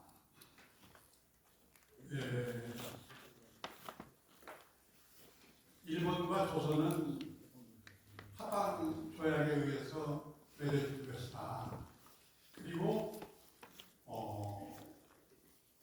일본 식민지 지배하에서 일본이 여러 가지 철도 또는 항만 이런 시설뿐만이 아니라 후생복리도 상당히 해줬다. 이렇게 주장을 하고 있습니다. 그렇다면 조선, 우리나라와 중국은 만주에서 사변을 일으키고 일본군이 또 중일전쟁을 일으켜서 직접적으로 장기간 전출을 하지 않았습니까? 그런 점에서 중국과 우리나라는 일본의 침략 또는 지배의 형태가 달랐을 것이다. 그런 점에서 비교해 볼 때 친일파 청산 또는 친일파 처벌에 대해서 양국 간에는 좀 차이가 있지 않을까. 그런 점에 대해서 좀 전문적인 말씀을 해주셨으면 좋겠습니다. 이것도 분명히 그 차이가 있죠. 이건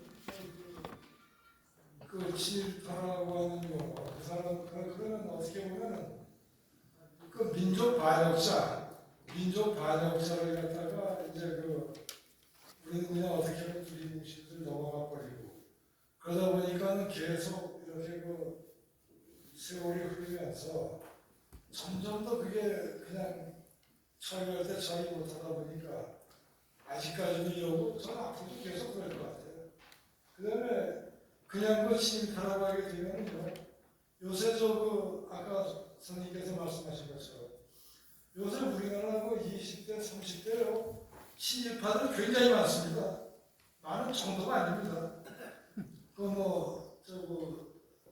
일본의 골목 거리들 우리 서울보다 더 많이 알고 이 거리가 가깝지 않습니까?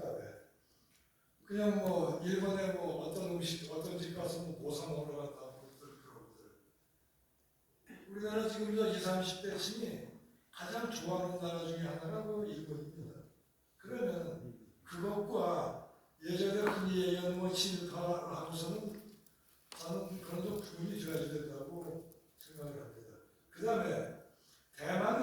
중국이라고 하는 나라는요, 이 저그 문화의 뿌리가 굉장히 깊습니다. 문화의 뿌리가 굉장히 깊고, 일본과 전쟁이 끝난 다음, 일본이 패망한 후에도 상해 극장에서는 일본 영화를 그대로 상영을 했고, 그 다음에 상해 일본인 조교에서들, 일본이 패망한 후에도 일본 여자들 기모노 입고들 다니고, 그거는 우리와 비교하는 것은 좀 그런 문화적인 그거는 비교할 그건 없다고 저는 생각을 합니다. 또 대만에서도 일본 영화 그대로 생각을 했고, 그런데 그것과 무슨 친일과 이거를 갖다가 이게 처음에 이게 흐리멍텅하다 보니까 그런 것까지 우리는 이해를 못하는데, 그 사람들은 처형할 것은 아주 엄하게 처형을 하면서도 일본 생활 속에 들어와 있는 것들은 시간 지나면 그냥 해결이 되고 그렇게 생각을 하더라고요. 그러고서 우리는 일본인들 다 내쫓지 않았습니까? 근데 대만은 눌러앉아서 사는 사람들이 많아요. 그냥 눌러앉아서 살고, 그 다음에 어떤 일본 여자랑 결혼해도 친일파다. 그런데 너무 또 비하시키면 곤란하겠죠. 그거야 그냥 남의 문제인데, 그렇다고 해서 무슨 일이 있고, 그러다 보니까 별거 아닌 것까지 뭐들 정작할 거는 못하고, 그러다 보니까 별거 아닌 것까지들 1950년대까지만 하더라도, 60년대 그때까지만 하더라도 의열대 나던 사람들, 그 당시에 유석현이라든지 이런 분들 살아 있었습니다. 저 그때 생전에 저희들이 효자동 쪽인데 그 양반 많이 봤어요. 그런데 그런 양반이나, 그 다음에 또 일제 강점기 때 충남지사 하던 송남원, 그 다음에 총독부 과장하던 총독부 부장하던 최하영, 나중에 우리 신경장 나오서 그랬죠. 다들 친하더라고요, 보니까요. 또 충남 경찰국장하던 일본 놈들 밑에서 해든 김상모, 그런 사람이랑들 신일량, 유석열 이런 분들 다들 친하던데요, 보니까. 그런데 이게 그건 제가 직접 눈으로 봐서 제가 잘 압니다. 그런데 이게 점점 내려오면서 이게 지금 모든 게 좀 곤란한 것 같습니다. 그렇지만은 청산해야 될 거, 그걸 갖다가 가장 분명하게, 그런데 그건 일본도 중국도 또 마찬가지거든요. 일본이랑 막내도 더 우리보다 배웠고. 그런데 재밌는 거는 그 사람들은 확실하게 청산할 건 했는데, 우리는 그 당시에 확실하게 그런 거를 못했기 때문에 아마 그런 것 같은 생각이 듭니다. 아직까지 일제 강점기 때, 일본 강점기 때 그러고 나서 체험하게 들 얘기는 한 번도 못 들어봤습니다. 근데 안 한 것 같더라고요, 보니까. 근데 거기다가 또 대거 이유들이 있겠죠. 기가 길다가 보니까 무슨 행정이나 뭐나 이런 면에서 하려면 거기서 있었던 사람들 이래도 쓰는 수밖에 없겠다, 그런 얘기들을 많이 하던데, 우리 민족이 그렇게 전행한 민족은 아니지 않습니까? 그 당시에도 얼마든지들 시간 관계상 질문은 두 분만 받도록 하겠습니다. 짧게 질문해 주시면 감사하겠습니다.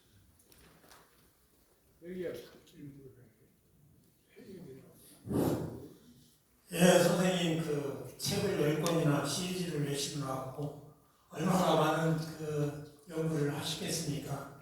그런데 선생님 이 강의를 듣고 나서 내용은 그런데 그렇다면 어쩌란 말이냐 이런 질문을 하게 됩니다. 네. 그렇게 열심히 연구를 하시는데 그러면 우리는 그 역사 청산을 못하고 있는데 어떻게 해야 되겠는지 그 연구를 통한 해안으로 그런 대안을 한번 말씀해 주셨으면 좋겠습니다.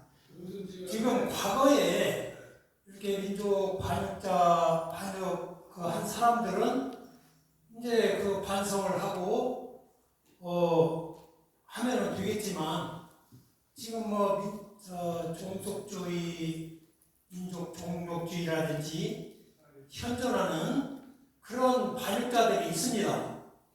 그건 이제 모든 사람이 다 공감하지는 않겠지만 그런 현재의 그런 사람들 그리고 청산이 되지 못한 이런 상황을 미래에서도 또 볼 수 있다는 그거를 볼 때는 분명히 어느 시기가 오면 청산을 해야 될 것인데 그런 청산 방법을 우리 많은 사람들이 공감을 해야 될 것입니다.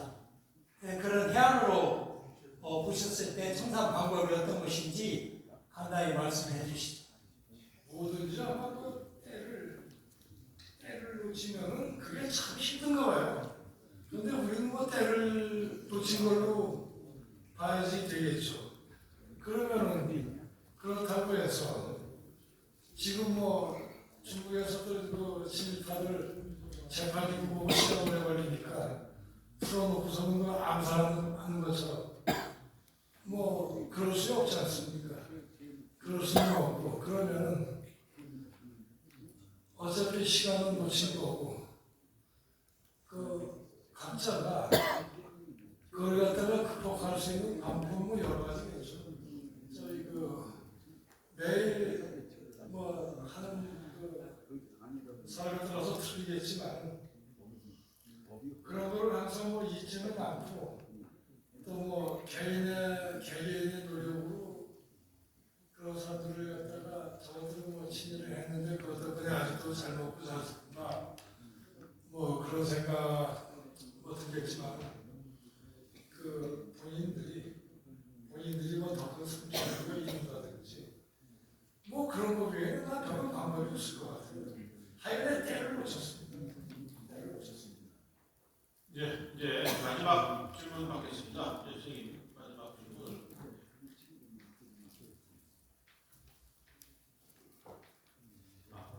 저는 이제 그 광복군 성함을 말씀드린 정영호 선생의 손자이고 저희 고모 할아버지가 이일범으로 이제 그 경북 경찰로 해가지고 그 백광기구 선생님을 통해서 경찰로 들어갔거든요. 이제 1951년에 간첩으로 몰려가지고 대남 간첩과 섞어 몰려서 그 김창룡에 의해서 투옥이 됐고 제가 알기로는 이제 김창룡이 56년에 사망할 그때까지 감옥에 있을 때 무죄 판결한 바람으로 그렇게 해서 됐었고 이제 한덕당에서 이제 저희 그 같이 독립운동했던 김병호, 김준민이라는 분하고 그 한덕당에 있는 간부로 있었는데 그분도 옥살을 하셔요. 그때 그 대구 형무소에서 옥살을 하시다고 하더라고요. 그렇게 해서 많이 한덕당이 이제 1960년대까지는 거의 다 분갈돼가지고 저희는 그냥 좀 조용히 지내왔다가 나와서 가까운 케이스거든요. 할아버지께서도 그런 걸 많이 강조를 하고 하는데 하도 이게 많다고 하니까 육군하고 경찰은 절대 가지 말라고 저한테 하시더라고요.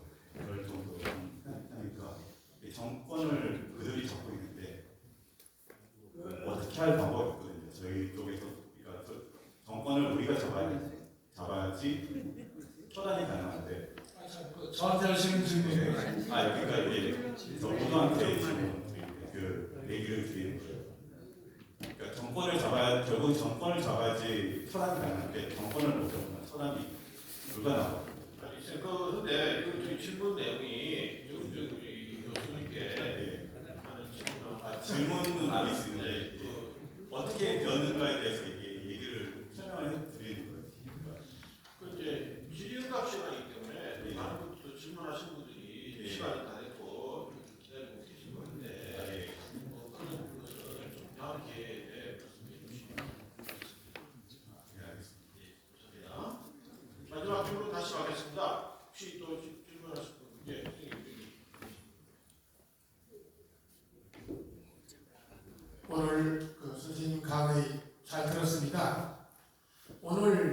주제가 친일파를 어떻게 처리했나, 또 반대로 생각하면 대한민국은 어떻게 처리했나, 이 비교가 되는데, 우리 대한민국은 반민특위를 해체함으로써 중요한 기회를 놓쳤습니다. 그러면 그 긴 세월을 지나오면서 지금까지 반민특위가 해체됨으로 해서 민족 반역자를 처단하지 못한 데 대한 우리의 계획과 각오는 어떻게 이루어졌는가 하는 것을 살펴보면 역대 정치가들이 그런 문제는 전부 다 덮고 넘어갔습니다.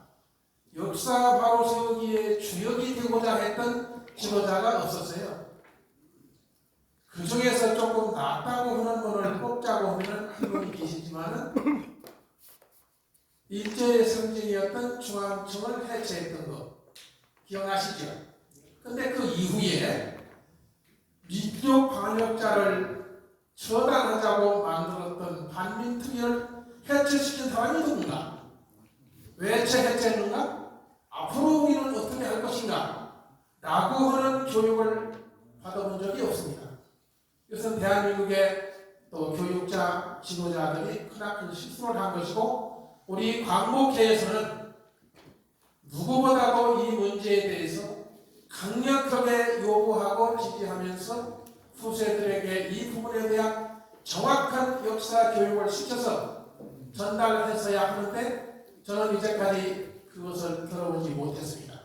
오늘 이 교육을 통해서 이 자리에 계신 여러 광복회원들도 어떻게 해서 우리가 반민특위를 해체시키고 민족 반역자를 처단하지 못했는가에 대한 부분을 같이 반성하고 연구하면서 우리 후세에게 올바르게 교육을 시켜야 되겠다라고 하는 그런 각오를 가지고 오늘 역사 강의를 마치는 것이 좋겠습니다. 이상입니다.